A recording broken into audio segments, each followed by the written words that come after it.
Good morning, good evening, wherever you're at. Today, this is what is DeFi for Shiba University today. We're going to school you today on what is DeFi. Now, a lot of newbies want to know what is DeFi and what's the benefit of it and how it's going to work for them. In this video, I want to give I want to give like a general overview. I'm not going to go in depth too long. We're going to talk about it and we're going to see how it goes from there, okay? Let's go. So, what is DeFi? Let's talk about it. What is DeFi? It's a movement that uses open source and distributed networks to transform traditional financial products into a reliable and transparent protocol without intermediaries. Now, that being said, that is the exact opposite of centralized finance, where there's a central authority and they distribute to you. So this is DeFi right here. So we're going to talk about something else. Now, as you can see on the top, that's traditional finance. It goes from you, the sender, to your bank, to one of the major payment outlets, to the bank of the receiver, to the receiver. That's traditional finance. That's centralized finance. Now, in decentralized finance, you can go from you, the sender, to the protocol, to the network, to everybody, online, with a snap of your finger, and it goes straight to the receiver. There's technically no centralized authority you have to go through. It's democratic. There's no one person or one entity that is in charge of your money. See, with the traditional banking system, the banks and whatever authority in your country is in charge. With decentralized finance, you are in charge. Now, if the system goes off or you have no electric or your battery runs out, you can't control those things. But other than that, decentralized finance is the way to go. This is why governments and why banks want to stop this, because you want to know why? You're cutting out the middleman. You're going from point A to point B in a straight line. You don't have to go this way over here, this and that. You're going straight lining. So this is what I'm talking about right here. Traditional, which is centralized, and then decentralized finance. Here on this slide, you can see the difference between the traditional financial system and the decentralized financial system. See how everything goes through a central authority, where you got to go to your bank got to go to central authority. Whereas in decentralized financial systems, you have a direct line from consumer to customer, from person to person. Say, like right now, I'll use like in Central America sometimes. Western Union charges you a boatload of money for people that live in the United States to send money to their family members to Central America and other financial services. It's the reason why El Salvador went to Bitcoin, and why a lot of countries are going to Bitcoin. People in other countries, I'm sure, like if I had to do it when I was overseas a couple times, it would have cost me an arm and a leg too. Like right now with Western Union. Western Union is having a fit right now. Like I said, in America, I know a lot of people that still have families that live in Central America. The people that came here, like first generation, second generation, they're sending their money back to Central America. And I know Western Union is not doing any favors, because we all joke about it. And it's not funny, but the way they're ripping them off, how I feel. But we joke about it. I'll tell them, you're sending $50, but you're paying $200 to get $50 there. I mean, it's a little inside joke among our friends, but it's not really funny the way they're playing people. With decentralized financial system like El Salvador using Bitcoin, all you need is a cell phone. Technically, all you need with cryptocurrency anyway, all you need is a cell phone and a QR code and a good signal, and know the address. You're good to go. So this is just another chart showing a diagram of how traditional against decentralized financial systems work. So we're going to move on. Now, I'm going to show you some of the traditional fintech and DeFi applications overall. Some are brick and mortar, some are not. Now, with traditional, when issuing money, that's the state. Fintech doesn't issue money. That's like Robinhood, as you can see at the bottom. Lending club, stuff like that. DeFi goes off of proof of work, and now Ethereum, my fault, excuse me, for the no mistake. Ethereum is going off of proof of stake rewards, as is Shiba Swap.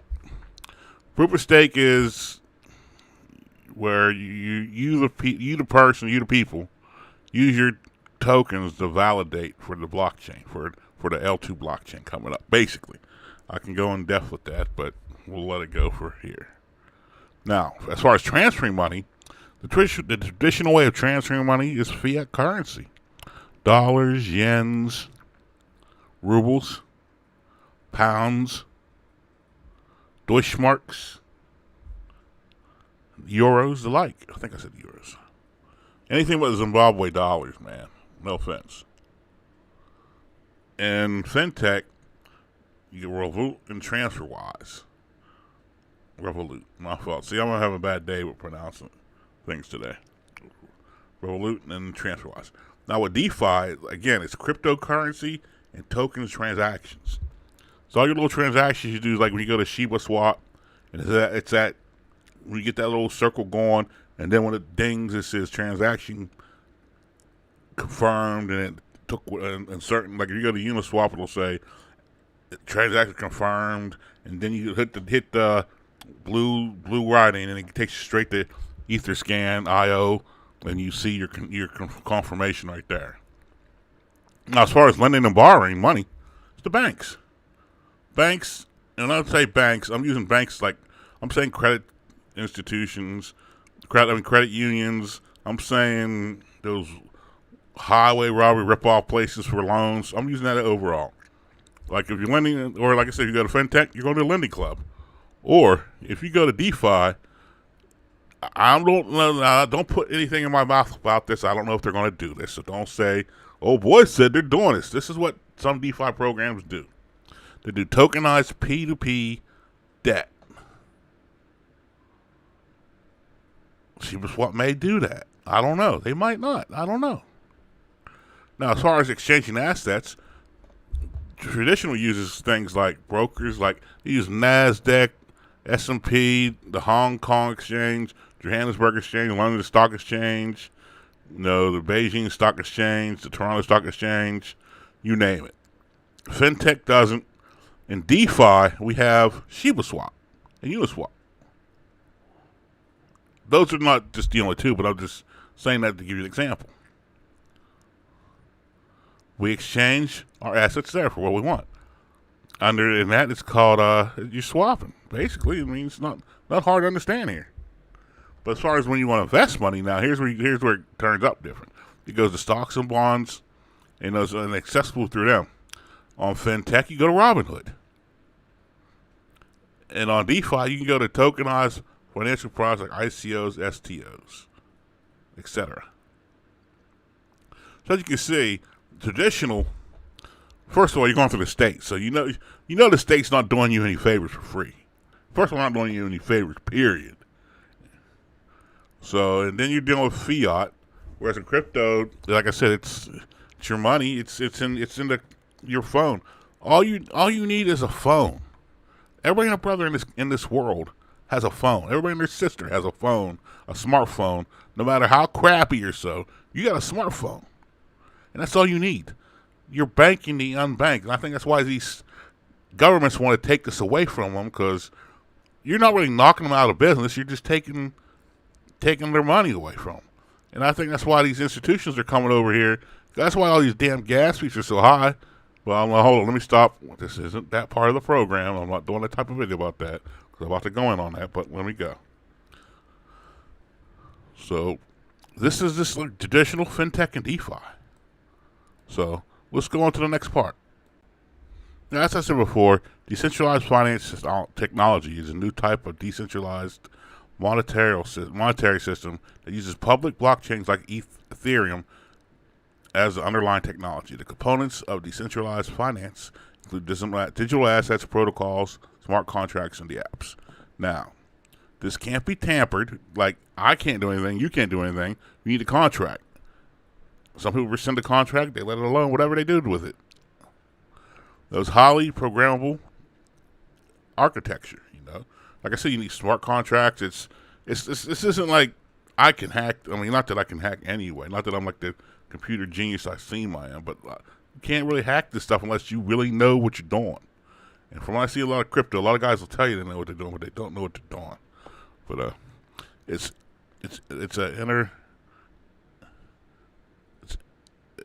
designed pretty good. Those transparent, permissionless access. Yeah, inoperable design. Excuse me, I don't have my glasses on. Inoperable design. It's user empowered. Like, it's a user empowerment. Like, you are in control of what you want to do there. There's no way to say, well, maybe you should go to this coin or this coin. Like, when you go to Shiba Swap, you go there because you know what you want. I don't tell you what to get. Nobody else could. You empower yourself.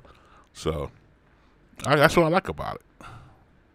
Okay, I'm back. I got to get my glasses on real quick, and boy, it make a difference.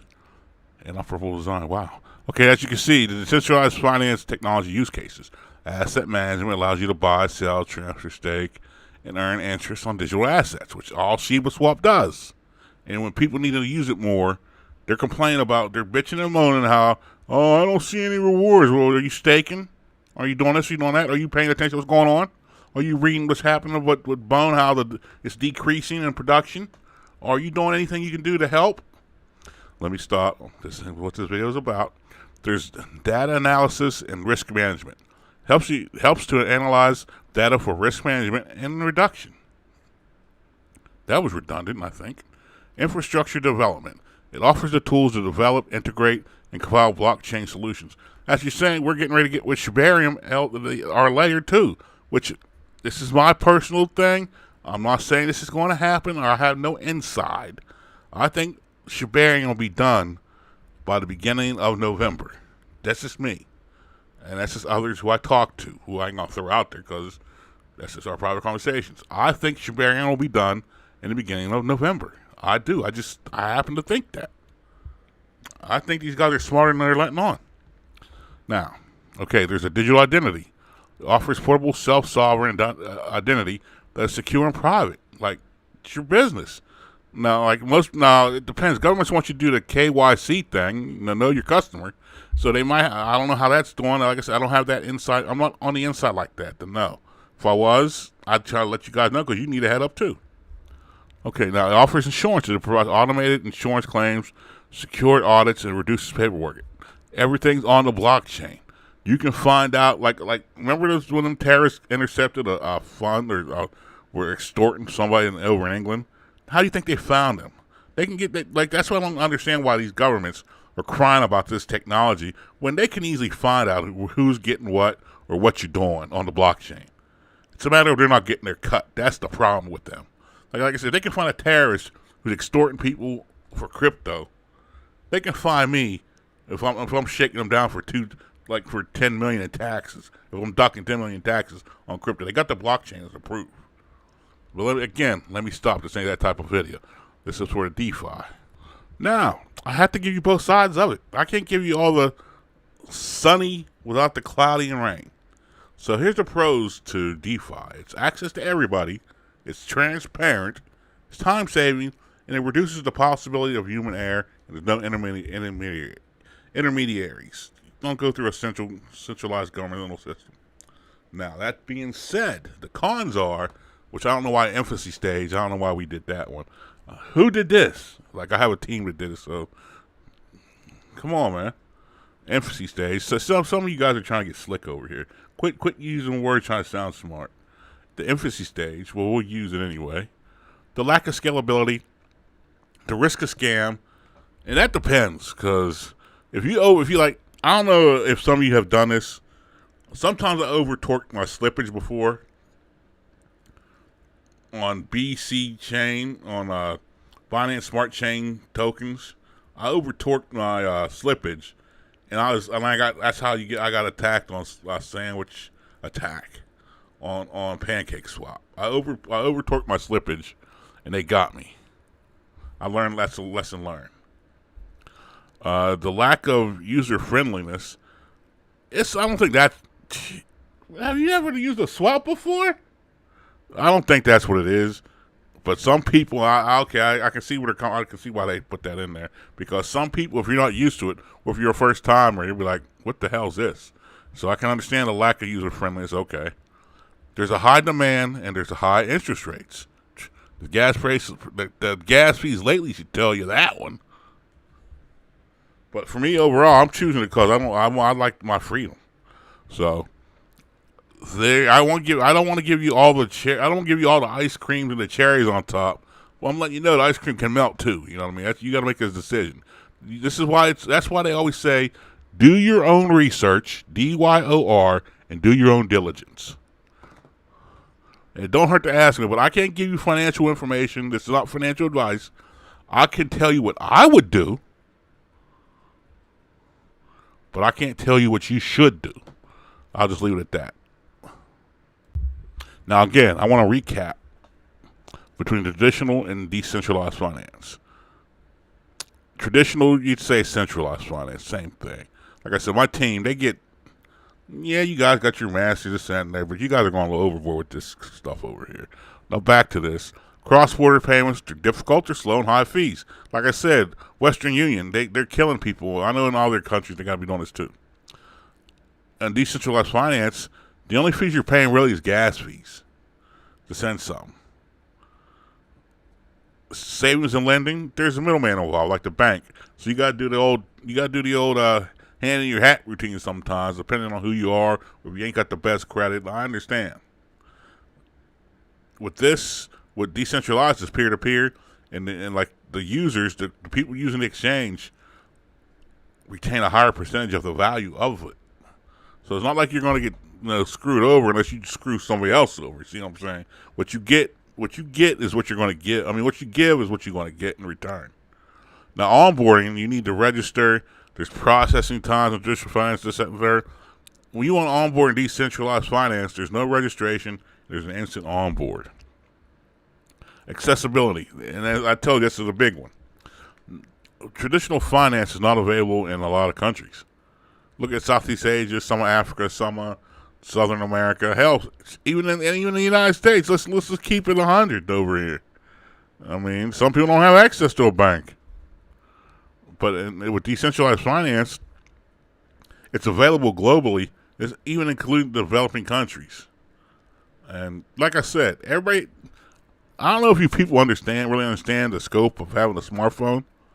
If any of you have been out of your country and traveled around the world, you know for a fact, you've seen everybody and their damn brother has a cell phone, a smartphone. So they can easily pick this up. All they need is a way to transfer goods and services. Imagine a Go farmer in what country can I use? A Go farmer in Ghana, in the bush of Ghana, and he wants to buy some food for his goat. He goes over to the town market. All he got to do is scan the QR code, and there it goes. Imagine a rice farmer with cattle over in Southeast Vietnam, and he needs supplies. All he got to do is call his buddy, call the supplier. They send the address or whatever, and then he just sends it up. It's that way. Like I said, if you ever been out of your country, you've seen everybody got a smartphone. There's no getting around this. So that's why me personally, I like decentralized finance. You can start buying houses. You can start buying apartments. You can get cars, travel, planes. I mean, I just like it because it's just up to date and modern. Now, this is the benefit of having decentralized finance on a blockchain. Here's why. Let's go over it. Number one is a digital ledger that keeps record of all transactions. See that? All transactions taking place on the peer-to-peer network. Like I just said, if you know for a fact, once you buy something on Shiba Swap, That transaction will click, and you'll see transaction has came confirmed, and you hit the blue link, and it'll should go on Etherscan, and you can see all that. Okay. Information transferred via blockchain is encrypted, and every occurrence recorded, meaning it cannot be altered. See, my team over here, they like to be they like to show how smart they are. You could easily put that in the first one, but I'll let that slide. Okay, number 3, it's decentralized, so no need for a central certifying authority. See, like we said, there's no need for like whoever control your monetary policies in your country. It just goes from you to I, or I can send it to somebody else, or you can send it to somebody else. That's how it goes. Okay, it can be used for more than a transfer of currency, contracts, records, and all kinds of data can be shared, like Cardano. That's what they're doing. No, I'm not shilling that. I'm just giving you what's going on. Number 5, encrypted information can be shared across multiple providers without a risk of privacy breach. So, like I said, it's encrypted. So, it's safer than the bank sometimes because they get hacked. So, I want to give you all this information. So, I want you to know, because like a lot of people are coming in this space, and they're either they're stupid or they're greedy. Because they're gonna say, well, they say this and the third about DeFi, and what I'm about to show you in the next couple of slides are gonna prove my point. Like I said, when I show you the next couple of slides, I don't know that they're doing this. I'm not on the inside. This has been proven before with other protocols.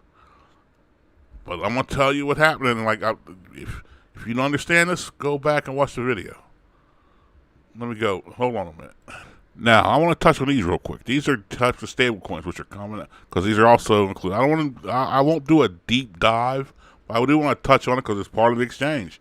And like I said, I don't know what's in the pike, but I'm only guessing for myself and for others that this will be in the pike sometime because most protocols are doing it, if not all. So, stable coins, there's different types. There's the fiat back, where, like I said, is where most stable coins are pegged to $1. Or Tether, which you want to call, or UDC, whatever. There's crypto back. Like a stable coin shows like it's locked by the cryptocurrencies. Usually lie with the ones, my glass, I took my glasses off for a quick minute. Okay, the crypto back ones are stable coins that are those that are backed by other cryptocurrencies, usually the ones with the largest market cap, such as Bitcoin and Ethereum. Crypto-backed stablecoins can be backed by either one crypto or a mix. Okay.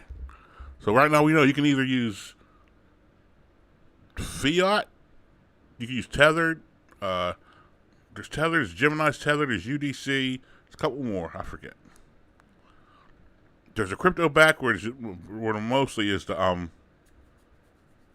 most is Ethereum, Bitcoin, but don't forget that you're going to use Maker, DAO, and all that stuff.